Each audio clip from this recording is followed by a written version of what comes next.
Welcome to SDV news. ముందుగా headlines చూద్దాం.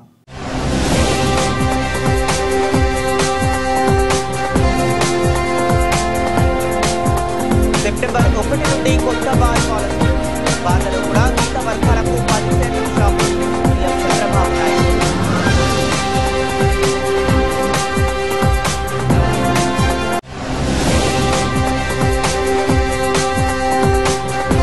విజయవాడ తుమ్మలపల్లి కళాక్షేత్రంలో నిర్వహించిన మండలి వెంకట కృష్ణారావు శత జయంతి వేడుకలు.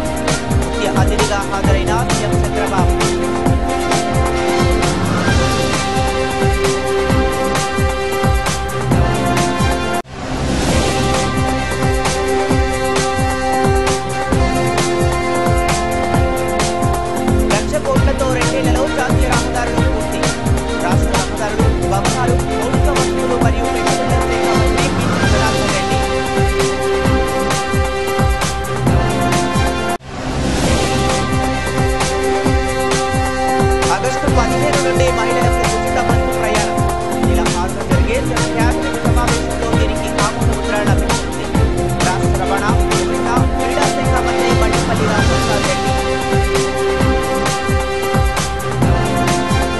ఇక డీటెయిల్స్ చూస్తే తెలుగు భాష కోసం అహర్నిశలు కృషి చేసిన మండలి వెంకట కృష్ణారావు పేరును అధికార భాషా సంఘానికి పెడతాం.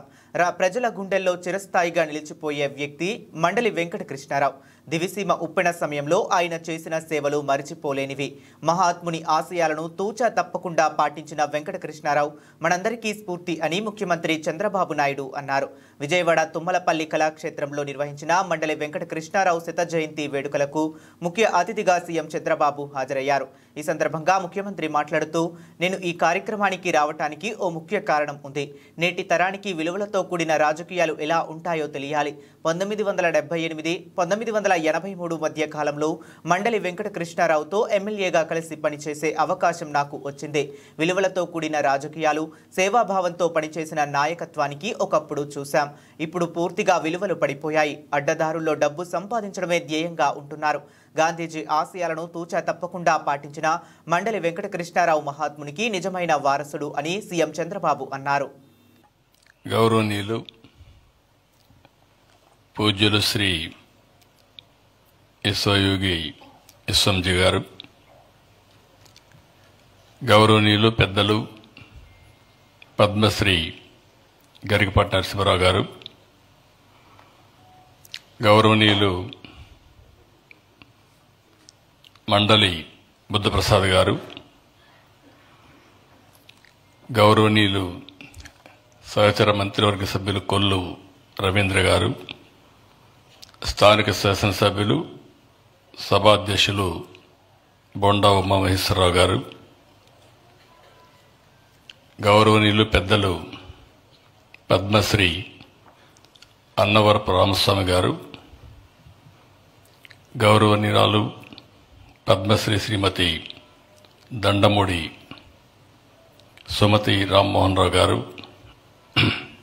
పద్మశ్రీ ఎడ్లపల్లి వెంకటేశ్వరరావు గారు, గౌరవ శాసనసభ్యులు యార్లగడ్డ వెంకట్రావు గారు, శ్రీరామ్ తాతయ్య గారు, వీర్రాజు గారు, ఉదయభాను గారు, వేదవ్యాస గారు, బుద్ధప్రసాద్ గారి కుటుంబ సభ్యులు, ఈ మంచి కార్యక్రమానికి ఇచ్చేసినటువంటి సోదరి సోదరులందరికీ పేరు పేరున మనస్ఫూర్తిగా నమస్కారాలు, అభినందనలు, శుభాభినందనలు. ఈరోజు మనం అందరం కూడా ఒక స్ఫూర్తిదాయకమైన కార్యక్రమానికి సమావేశమయ్యాం.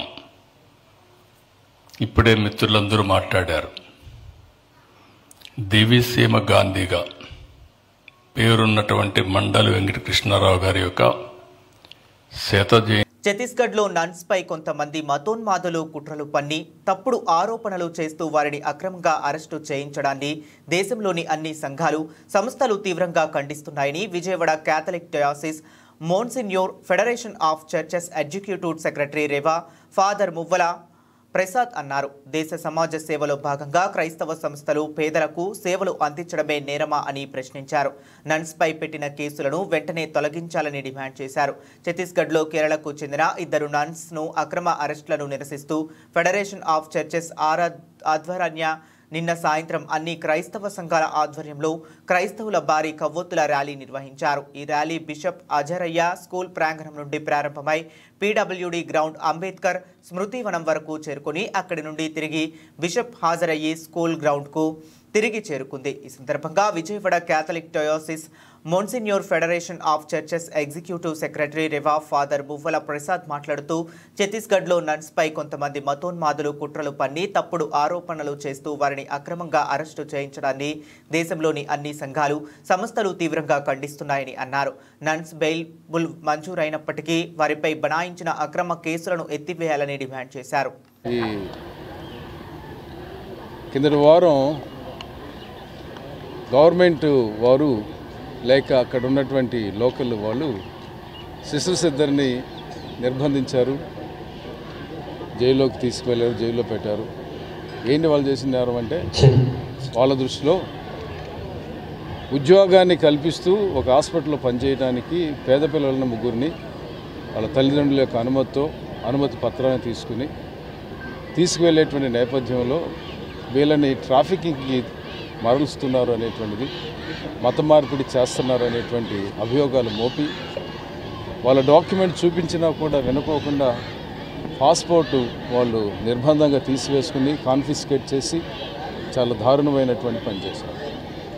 ఎంతోమందికి భారతదేశంలో విద్య, వైద్య, సామాజిక సేవలు ఎన్నో కార్యక్రమాలు చేస్తామంటే భారతదేశంలో కుష్టి వ్యాధుల కొరకు పనిచేసినటువంటి సిస్టర్స్లో వాళ్ళు ప్రముఖులుగా ఉన్నారు. అలాగే టీబీ వ్యాధిని నిర్మూలించడంలో కూడా ప్రముఖులుగా ఉన్నారు. విద్యను కూడా వాళ్ళు ప్రజలకు ఇస్తూ ఉన్నారు. స్వతంత్రానికి ముందు, స్వతంత్రం వచ్చిన తర్వాత కూడా క్రైస్తవులు భారతదేశ నిర్మాణంలో, పునర్నిర్మాణంలో వారి పాత్ర చాలా గణనీయమైనటువంటిది. అందరూ ప్రశంసిస్తారు. కానీ ఎవరో కొంతమంది ఈ మతోన్మాదంతో ఇలాంటి పనులు చేయటం భారతదేశానికి మచ్చ కలిగేటువంటి రీతిలో వాళ్ళు ప్రవర్తిస్తూ ఉన్నారు. అందువలన ఒక విషయం, మేమంతా భారతీయులందరూ ఎలా భారతీయులో క్రైస్తవులు కూడా భారతీయులే. మా వాళ్ళందరూ ఎప్పుడో పుట్టినట్టుగా మేము చెప్తూ ఉన్నాం. క్రైస్తవుల కంటే చాలామంది విదేశాల్లో హిందువులు ఇతరులు చదువుతూ ఉన్నారు. కానీ క్రైస్తవులు ఎక్కువ భారతదేశంలో ఉండిపోతున్నారు, వాళ్ళు సేవలు అందిస్తున్నారు. ఇది సమయం వచ్చింది కాబట్టి చెప్పాల్సి వస్తుందని చెబుతూ ఉన్నాం. ఇలాంటి నిరసనలు మన ఆంధ్ర రాష్ట్రంలో కూడా వచ్చేటువంటి అవకాశం ఉంది. అంటే దాడులు, బైబిల్ని వాళ్ళు ఇష్టం వచ్చినట్లు కాళ్ళతో తొక్కేస్తున్నారు, పాస్టర్స్ మీద దాడులు చేస్తున్నారు. ఇలాంటి సంఘటనలు పునరావృతం కాకూడదు. ఎందుకంటే మేము కూడా భారతీయులమే, అన్ని విషయాల్లో భారతీయులమే. భారతీయులందరూ కూడా రాజ్యాంగం కల్పించినటువంటి విధానాలను బట్టి, చట్టం కల్పించేటువంటి విధానాలను బట్టి నడుచుకుంటూ ఉంటారు. మేము లా అబైడింగ్, యాక్చువల్లీ అందరికంటే ఎక్కువగా మేము లా అబైడింగ్. అందువలన ఈ నిరసన తెలియచేస్తూ మరి సంఘీభావాన్ని తెలియచేయడమే కాకుండా సిస్టర్స్ ఇద్దరికి ప్రధానమైనటువంటి డిమాండ్ ఏంటంటే వాళ్ళ మీద బనాయించినటువంటి కేసులు బేషరతుగా తీసివేయాలి, స్క్వాచ్ చేయాలి. ఆ విధంగానే వాళ్ళ యొక్క మానసికంగా, శారీరకంగా హింస పెట్టినందుకు ఏం చేస్తారు, ఏ విధంగా తీస్తారు? మీరు కనుక ఆ పిక్చర్ చూస్తూ ఉంటే మహిళా పోలీసులు లేరు, కానీ 2 మగ కానిస్టేబుల్ చేతులు పట్టుకుని నెట్టడం ఎంత అమానుషం. వాళ్ళ మీద కేసులు బనాయించాలి. ఎందుకంటే ఒకవేళ వాళ్ళు తప్పు చేశారనుకుంటే స్త్రీలు లేకపోతే మహిళా పోలీసులు హ్యాండిల్ చేయాలి. వీళ్ళు ఎలా హ్యాండిల్ చేస్తారు? అంటే ఏం జరుగుతుంది ఈ భారతదేశంలో ఈ క్రైస్తవుల పట్ల, మైనారిటీస్ పట్ల? మీరందరూ కూడా ఇది గమనించాలని, విజ్ఞతతో ఆలోచన చేసి ఈ విషయాన్ని తెలియజేయాలని కోరుకుంటున్నాం. Thank you. జై భారత్. రాష్ట్రంలో రానున్న 2 ఏళ్లలో 1,00,000 కోట్లతో జాతీయ రహదారుల నిర్మాణాల పనులను పూర్తి చేయడం జరుగుతుందని రాష్ట్ర రహదారులు, భవనాలు, మౌలిక వసతులు మరియు పెట్టుబడుల శాఖ మంత్రి బీసీ జనార్దన్ రెడ్డి తెలిపారు. సోమవారం రాష్ట్ర సచివాలయ ప్రచార విభాగంలో మంత్రి పాత్రికేయులతో మాట్లాడుతూ ఈ నెల 2వ తేదీన కేంద్ర మంత్రి నితిన్ గడ్కరీతో జరిగిన సమావేశంలో ఆంధ్రప్రదేశ్కు ప్రస్తుతం జరుగుతున్న పనులకు అదనంగా మరో 1,00,000 కోట్ల విలువైన జాతీయ రహదారుల ప్రాజెక్టులకు ఈ ఏడాది అనుమతులు ఇవ్వనున్నట్లు తెలిపారన్నారు. ఇప్పటికే రాష్ట్రంలో 70 70,000 కోట్ల పనులు జరుగుతున్నాయని, వాటి సంబంధించిన భూసేకరణ, అటవీ క్లియరెన్సుల్లో 80% మేర టాస్క్ ఫోర్స్ కమిటీ ఇప్పటికే మంజూరు చేయటం జరిగిందన్నారు. గత ప్రభుత్వ నిర్లక్ష్యంతో నిలిచిన 87 NDB రహదారుల పనులను రూపాయలు 1,680 కోట్లతో మళ్లీ ప్రారంభించడం జరిగిందన్నారు. వీటిలో ఇప్పటి వరకు 637.76 కోట్ల విలువైన పనులను పూర్తి చేయడం జరిగిందని మంత్రి తెలిపారు. వచ్చే ఏడాది డిసెంబర్కు అన్ని NDB ప్రాజెక్టులు పూర్తి చేయడం లక్ష్యంగా పెట్టుకోవడం జరిగిందని, ఆ దిశగా ముందుకు వెళ్తున్నామన్నారు. మీడియా మిత్రులందరికీ నా హృదయపూర్వక నమస్కారాలు. ముఖ్యంగా ఈరోజు 2వ తారీఖున గౌరవ కేంద్ర మంత్రి శ్రీ నితిన్ గడ్కరీ గారు ఆంధ్రప్రదేశ్ రాష్ట్రానికి రావడం, అదేవిధంగా గౌరవ ముఖ్యమంత్రి గారి సమక్షంలో రివ్యూ చేసి నేషనల్ హైవేస్ మీద జరుగుతున్నటువంటి అభివృద్ధి, పెండింగ్, వీటన్నిటి మీద కూడా దాదాపుగా 1.5 గంట రివ్యూ చేయడం జరిగింది. ఆ రివ్యూ చేసినప్పుడు ఆంధ్రప్రదేశ్ను డబుల్ ఇంజిన్ సర్కార్ ఏ విధంగా ముందుకు తీసుకెళ్ళాలి, రాష్ట్రంలో నేషనల్ హైవేస్ ఇంకా పెండింగ్ పనులు ఎక్కడెక్కడ ఉన్నాయి, ఇంకా అభివృద్ధి చేయవలసినటువంటి ప్రాజెక్టులన్నిటిని కూడా వివరంగా చర్చ చేయడం జరిగింది. వాటిలో భాగంగానే దాదాపుగా 70,000 కోట్ల రూపాయల పనులు ఇంకా జరుగుతూ ఉన్నాయి. వాటి మీద ఉన్నటువంటి అభివృద్ధి కార్యక్రమాలన్నీ కూడా వారికి వివరంగా తెలియజేశాము. ఆ వివరంగా తెలియజేసినప్పుడు కొన్ని ల్యాండ్ అక్విజిషన్లు, ఫారెస్ట్ క్లియరెన్స్లు, ఇవన్నీ కూడా ఇంకా కొన్ని పెండింగ్లు ఉన్నాయని చెప్పి వారు మా దృష్టికి తీసుకొచ్చారు. వాటన్నిటిని కూడా త్వరలోనే ఏదైతే టాస్క్ ఫోర్స్ అనేటువంటిది కేంద్ర ప్రభుత్వం ఇంతవరకు ఈ యొక్క ఇండియాలోని మొట్టమొదటిసారిగా గౌరవ ముఖ్యమంత్రి గారి ఆదేశాల మేరకు టాస్క్ ఫోర్స్ను కూడా మేము ఇక్కడ టాస్క్ ఫోర్స్ను కూడా నియమించడం జరిగింది. వాటి ద్వారా దాదాపుగా 75 జీవితాన్ని మీరు కోల్పోతారని చెప్పి ఎక్కడ మీటింగ్ పెట్టినా వారు చెప్పడం జరుగుతుంది. ఏది ఏమైనప్పటికీ ఈరోజు రాయలసీమ ప్రాంతం అటు నీళ్లు, ఇటు పెట్టుబడులకు, రహదారులకు ఏది చేసినా గౌరవ ముఖ్యమంత్రి గారికి ఆ గౌరవం దక్కుతుంది. ఆ యొక్క సీమకు పేటెంట్ మాదే అని చెప్పి గర్వంగా చెప్పగలుగుతా ఉన్నా. ఇది ఒక్కటే కాదు, ఇప్పుడు హార్టికల్చర్ హబ్గా సీమను మళ్ళీ మారుస్తూ ఉన్నాం.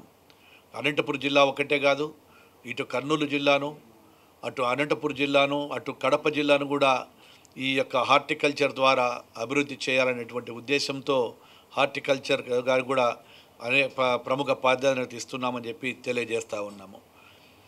ఈ యొక్క పాలనలో ఈ యొక్క R&B శాఖ ద్వారా ముఖ్యంగా రాయలసీమ, ఉత్తరాంధ్ర, అదేవిధంగా కొన్ని జిల్లాలలో ఇప్పటికి కూడా చాలా రోడ్లు ఉన్నాయి, వాటిని కూడా త్వరగా కంప్లీట్ చేస్తాము అని చెప్పి తెలియజేస్తూ ఉన్నాను. పార్ట్ హోల్స్ ద్వారా 20,000 కిలోమీటర్లకు పైగా 852 కోట్ల రూపాయలు మేము ఖర్చు చేయడం జరిగింది. ఇంకా C కేటగిరీ అంటే వెహికల్ మూమెంట్లో రిపేరు కానిటివి, వాటికి కూడా 1000 కోట్ల రూపాయలు త్వరలోనే ఈ నెలలోనే టెండర్లు పిలుస్తూ ఉన్నాం. ఆ పార్ట్ హోల్స్ ద్వారా కూడా C కేటగిరీకి కూడా కంప్లీట్ చేస్తూ ఉన్నాము. CRF కింద కూడా గత ప్రభుత్వం ఏం చేసిందంటే ఆ యొక్క నిధులను వాడుకొని ఏదైతే మన యొక్క CRFకు ఇవ్వవలసినటువంటి 365 కోట్ల రూపాయలు గత ప్రభుత్వం చెల్లించినటువంటి ఆ అప్పులను కూడా మేము ఈ సంవత్సరం కట్టడంతో అది కూడా ఒక నెల లోపల తిరిగి ఆ 365 కోట్ల రూపాయలు కేంద్ర ప్రభుత్వం మాకు చెల్లిస్తే ఆ వెంటనే 300 నుంచి 500 కోట్ల రూపాయల గారికి ఇవ్వాలి. కూటమి ప్రభుత్వం సూపర్ 6 హామీల్లో భాగంగా మహిళలకు ఇచ్చిన ఉచిత బస్సు ప్రయాణం హామీని ఈ నెల 15వ తేదీ నుండి రాష్ట్రంలో అమలుకు శ్రీకారం చుడుతున్నట్లు రాష్ట్ర రవాణా, యువజన, క్రీడా శాఖ మంత్రి మండిపల్లి రాంప్రసాద్ రెడ్డి తెలిపారు. సోమవారం రాష్ట్ర సచివాలయం ప్రచార విభాగంలో మంత్రి పాత్రికేయులతో మాట్లాడుతూ ఈ పథకం అమల్లో ఎటువంటి లోటుపాట్లు, విమర్శలకు అవకాశం లేకుండా రాష్ట్రంలో అమలు చేయాలని రాష్ట్ర ముఖ్యమంత్రి శ్రీ నారా చంద్రబాబు నాయుడు ఆదేశించడం జరిగిందన్నారు. వారి ఆదేశాల మేరకు ఇటువంటి పథకాన్ని ఇప్పటికే అమలు చేస్తున్న కర్ణాటక, తమిళనాడు మరియు తెలంగాణ రాష్ట్రాలలో అమలు తీరును పరిశీలించేందుకు 3 మంత్రులతో కూడిన బృందం ఆయా రాష్ట్రాల్లో పర్యటించి సమగ్ర నివేదికను ప్రభుత్వానికి అందజేయడం జరిగిందన్నారు. ఈ నెల 6వ తేదీన జరిగే కేబినెట్ కేబినెట్ సమావేశంలో దీనికి ఆమోదముద్ర లభించనుందని మంత్రి తెలిపారు. ఈ పథకాన్ని రాష్ట్రంలో సమర్థవంతంగా అమలు పరిచేందుకు పటిష్టమైన చర్యలు తీసుకోవటం జరిగిందన్నారు. ఈ పథకం కింద రాష్ట్రానికి చెందిన మహిళలు, ట్రాన్స్జెండర్లు ఎక్కడి నుండి ఎక్కడికైనా ఉచితంగా ప్రయాణించే అవకాశాన్ని కల్పించడం జరిగిందన్నారు. ముఖ్యంగా ఈరోజు ఈ పాత్రికేయ సమావేశం ఎందుకంటే కూటమి ప్రభుత్వం ఏర్పాటైన తర్వాత రాష్ట్రంలో సూపర్ 6 పథకాలు ఏవైతే హామీ ఇచ్చామో ఒక్కొక్కటిగా ప్రజలకు చేరువ చేసే పనిలో ఈ రాష్ట్ర ప్రభుత్వం గౌరవ ముఖ్యమంత్రి చంద్రబాబు నాయుడు గారి నాయకత్వంలో అందివ్వడం జరుగుతూ ఉంది. దానిలో భాగంగానే ముఖ్యంగా రాష్ట్రంలో ఉన్న మహిళా మూర్తులందరికీ ఫ్రీ బస్ సౌకర్యం కల్పిస్తామని చెప్పడం జరిగింది. అదే సూపర్ 6లో కూడా పొందుపరచడం. దానిలో భాగంగానే ముందు చెప్పిన విధంగా మా ముఖ్యమంత్రి వర్యులు ఆగస్టు 15వ తారీఖున ఒక మంచి దినం, ఆ దినాన మన రాష్ట్రంలో ప్రవేశపెట్టేదానికి సంసిద్ధంగా ఉన్నామని చెప్పి మేము ప్రకటిస్తున్నాం. దానిలో భాగంగానే ఈరోజు 3 మంత్రులు కలిపి ఒక బృందంగా ఏర్పాటై గత జనవరిన ఏదైతే కర్ణాటక రాష్ట్రంకు వెళ్ళామో అక్కడ ఆ రాష్ట్రంలో ఇంప్లిమెంట్ జరుగుతున్న తీరును, అలాగే తమిళనాడు, తెలంగాణలో కూడా పనితీరును ఒకసారి గమనించి అక్కడున్న లోపాలు, అలాగే ఏ విధమైన సంస్కరణలు చేపడితే మన రాష్ట్రంలో కూడా ఈ కార్యక్రమాన్ని దిగ్విజయంగా పూర్తి చేస్తామో అదేవిధంగా పొందుపరిచిన డాక్యుమెంట్ను ఈరోజు మా అధికారులతో సమీక్షలో 2700 బస్సులు మాత్రమే ట్రాన్స్పోర్టేషన్ ఇవ్వడం జరుగుతుంది.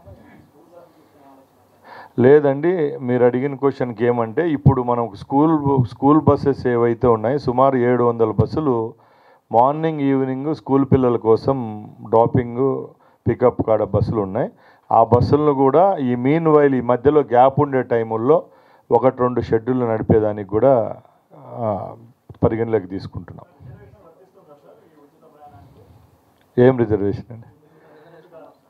ఏం లేదండి, డైరెక్ట్ లేదు రిజర్వేషన్. లేదు సార్ లేదు సార్, దీనికి ఈ స్కీమ్కి అయితే లేదు, లేడీస్కి లేదు. తీసుకో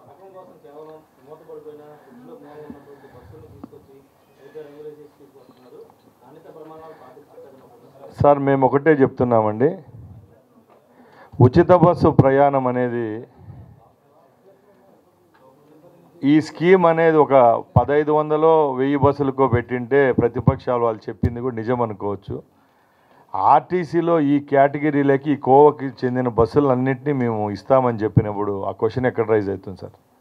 ఒకవేళ పడి 100 బస్సులో 150 బస్సులో షెడ్లో ఉండే దానికి పెయింట్లు వేసి మేము తెచ్చేయంటే అది మీరు అడగచ్చు, అంటే వాళ్ళు కూడా మా మీద విమర్శించవచ్చు. కానీ టోటల్గా ఈ 5 సెగ్మెంట్లలో ఈ కేటగిరీల్లో బస్సులు అన్ని దాంట్లో ఇస్తామన్నప్పుడు ఇంకా మళ్ళీ దాంట్లో ఆ క్వశ్చన్ ఎక్కడి నుంచి వస్తుంది?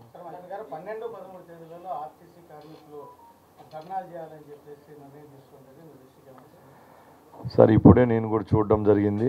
ముఖ్యంగా గత ప్రభుత్వం అవలంబించిన విధానాల వల్లే ఈ రోజుటికి ఆర్టీసీలో అడపాదడపా ఇలాంటి సమస్యలు లేవనెత్తుతున్నాయి.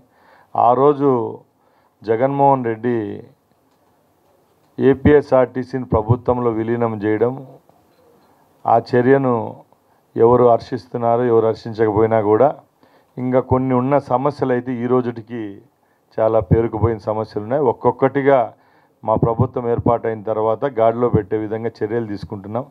దానిలో భాగంగానే 1400 బస్సులను కూడా కొనుగోలు చేసి ఈరోజు ఏపీఎస్ఆర్టీసీ ఫ్లీట్లో పెట్టడం జరిగింది. ఇప్పుడు ఎలక్ట్రిక్ సిటీ బస్సులు కూడా సేమ్ అదే కోవ కిందకి వస్తాయి.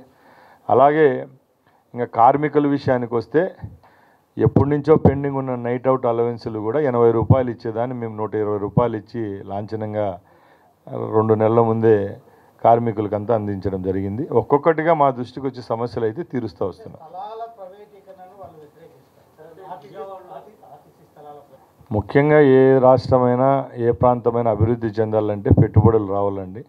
ఈరోజు ప్రైవేట్ భాగస్వామ్యం మద్యం పాలసీ అనగానే దేశంలో ఏ రాష్ట్ర ప్రభుత్వాలైనా ఆదాయం గురించి చూస్తాయని, కానీ మద్యం పాలసీ అంటే ఆదాయమే కాదని, ప్రజల ఆరోగ్యమే ముఖ్యమనే విషయాన్ని గుర్తుపెట్టుకోవాలని సీఎం చంద్రబాబు నాయుడు స్పష్టం చేశారు. ఆల్కహాల్ కంటెంట్ తక్కువ ఉన్న మద్యం ద్వారా మద్యం వినియోగదారులు ఆరోగ్యాన్ని చాలా వరకు కాపాడవచ్చు అని సీఎం అన్నారు. మద్యం పాలసీ అంటే ఆదాయం మాత్రమే అని భావించొద్దని, ప్రజల ఆరోగ్యాలు ప్రధానమైన అంశమనే విషయాన్ని కూడా గుర్తుపెట్టుకోవాలని అన్నారు.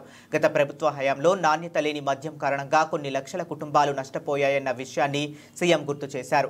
పేదల ఇల్లు ఒళ్ళు గుల్లా కాకుండా చూడాల్సిన అవసరం ఉందని సీఎం స్పష్టం చేశారు. సోమవారం సీఎం చంద్రబాబు సచివాలయంలో ఆబ్కారీ శాఖపై రివ్యూ చేశారు. మంత్రులు కొల్లు రవీంద్ర, కొండపల్లి శ్రీనివాస్ అధికారులు ఈ సమీక్షకు హాజరయ్యారు. ప్రస్తుతం ఉన్న బార్ పాలసీ గడువు తీరడంతో సెప్టెంబర్ 1 నుంచి కొత్త పాలసీ రావాల్సి ఉంది.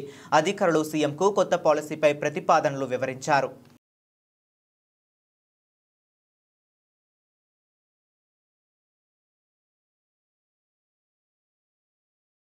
ప్రతి సోమవారం నిర్వహించే ప్రజా ఫిర్యాదుల పరిష్కార వేదికను విజయవాడ నగరపాలక సంస్థ ప్రధాన కార్యాలయంలో గల కమాండ్ కంట్రోల్ రూమ్లో ప్రజా ఫిర్యాదుల పరిష్కార వేదికను అదనపు కమిషనర్ డాక్టర్ డి చంద్రశేఖర్ నిర్వహించారు. ఈ సోమవారం ప్రజా ఫిర్యాదుల పరిష్కార వేదికలో 17 ఫిర్యాదులు అదనంగా, అందులో పట్టణ ప్రణాళిక సంబంధించినవి 7, ఇంజనీరింగ్ 3, రెవెన్యూ 1, ఎస్టేట్ 4, హౌసింగ్ 2 మొత్తం కలిపి 17 ఫిర్యాదులను అందుకున్నారు అధికారులు.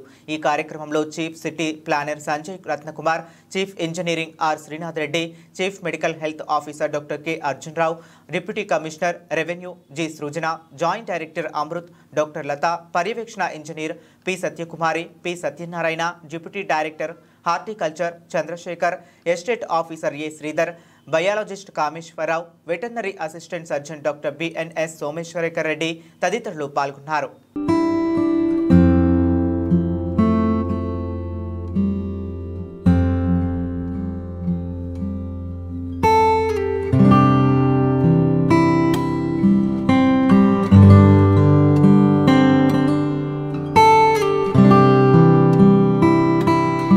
ప్రతి కాంప్లెక్స్ కి ఖచ్చితంగా మరుగుదొడ్లు ఉండాలని విజయవాడ నగరపాలక సంస్థ కమిషనర్ ధ్యానచంద్ర హెచ్ఎం అన్నారు.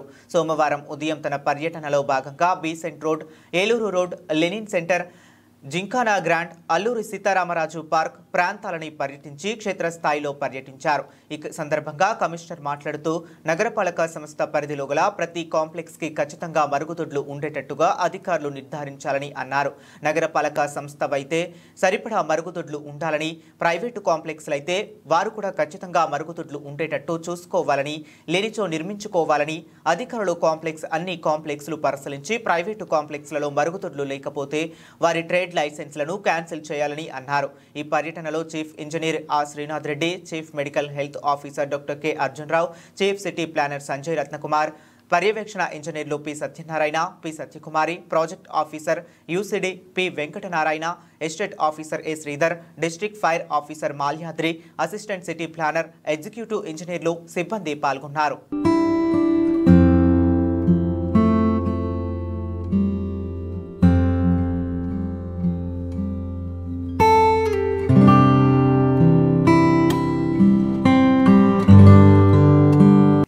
ఆంధ్రప్రదేశ్ రాష్ట్ర ఉన్నత న్యాయస్థానం అదనపు న్యాయమూర్తిగా జస్టిస్ తుహిన్ కుమార్ గేదెల సోమవారం ప్రమాణ స్వీకారం చేశారు.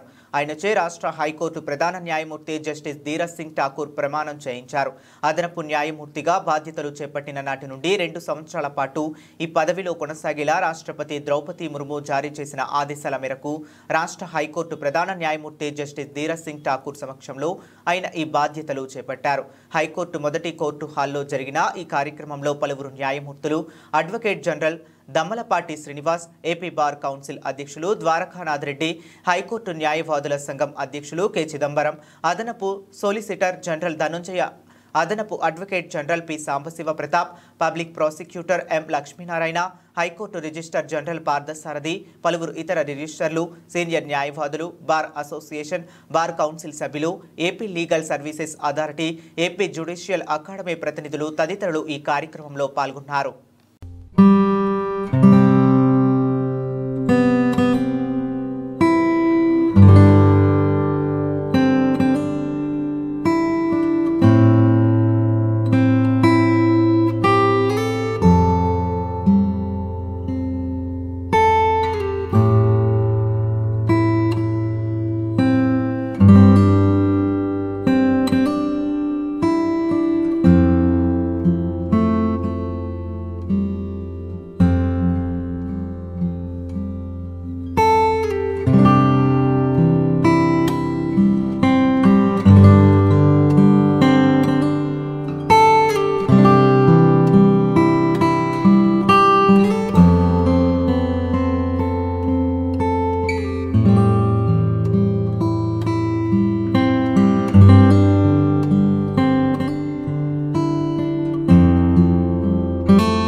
permission of my Lord, the Honorable the Chief Justice, I declare that all the Honorable Judges have assembled.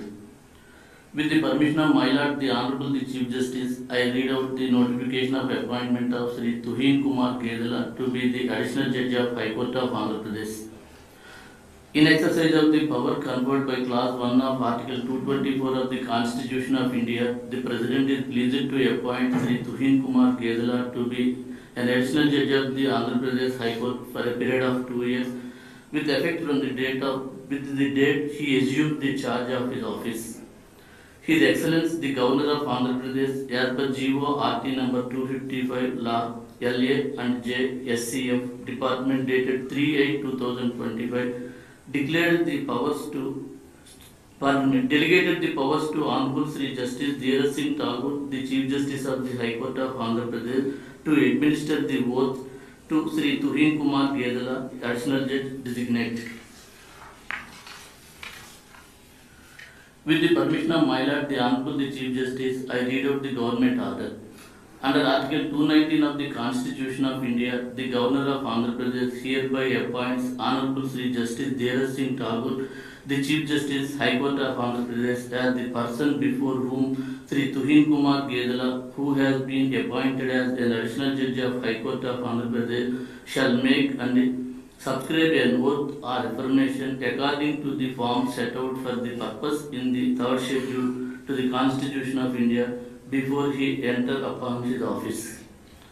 With the permission of my Lord, the Honorable the Chief Justice, now I request Sri Tuhin Kumar Gedala. Pardon me, sir. With the permission of my Lord, the Honorable the Chief Justice, I read out the warrant of appointment issued by Her Excellency the President of India, appoints Sri Tuhin Kumar Gedala to be an additional judge of the High Court of Andhra Pradesh. I quote, by virtue of the power vested in me by Clause 1 of the Article 224 of the Constitution of India, I, Draupadi Murmu, President of India, do hereby appoint Sri Tuhin Kumar Gedala to be an additional judge of the Andhra Pradesh High Court for a period of 2 years, with effect from the date he assumed charge of his office. Given at Rashtrapati Bhavan, New Delhi, this first day of August in the year 2025, 10th Shravan 1947, Saka, in the 76th year of Republic of India. Signature, President of India. I unquote.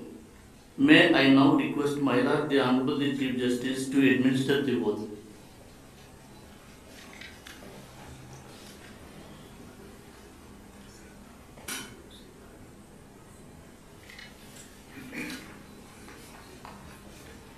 I, Tuhin Kumar Gedala, having been appointed an additional judge of the High Court of Andhra Pradesh, having been appointed as additional judge of the High Court of Andhra Pradesh, do swear in the name of God do swear in the name of God that I will bear true faith and allegiance to the Constitution of India as by law established, that I will bear true faith and allegiance to the Constitution of India as by law established, that I will uphold the sovereignty and integrity of India, that I will uphold the sovereignty and the integrity of India, that I will duly and faithfully and to the best of my ability, knowledge and judgment that I will duly and faithfully and to the best of my ability, knowledge and judgment, perform the duties of my office without fear or favor, affection or ill will, perform the duties of my office without fear or favor, affection or ill will, and that I will uphold the Constitution and the laws. and that I will uphold the Constitution and the laws.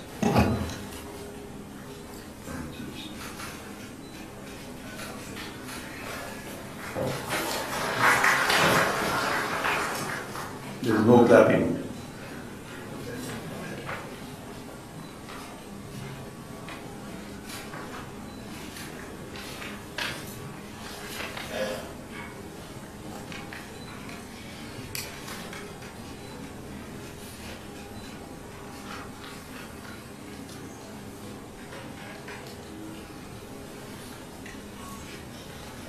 With the permission of my Lord, the Honorable the Chief Justice, I declare that the swearing-in ceremony is concluded.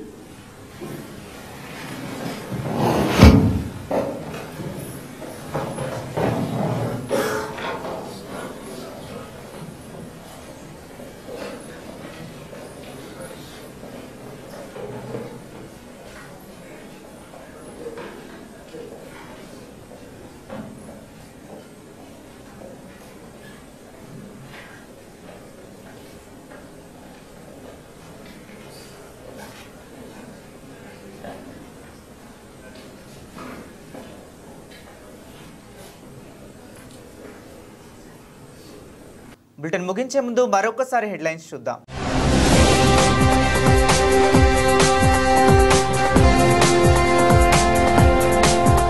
September 1 నుండి కొత్త bar policy. బార్లలో కూడా కొత్త వర్గాలకు 10% shop. CM Chandrababu Naidu.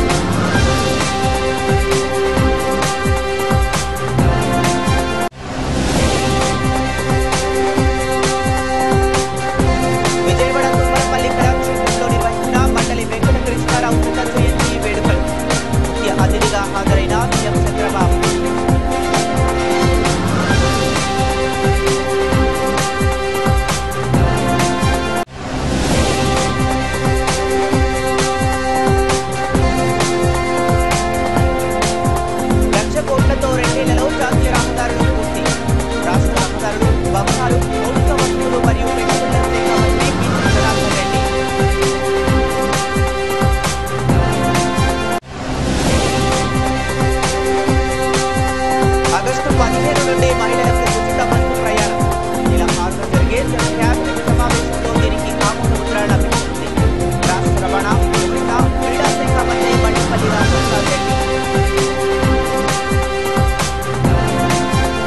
ఇవి ఇప్పటి వరకు ఉన్న updates. మరిన్ని అప్డేట్స్ కోసం కీప్ వాచింగ్.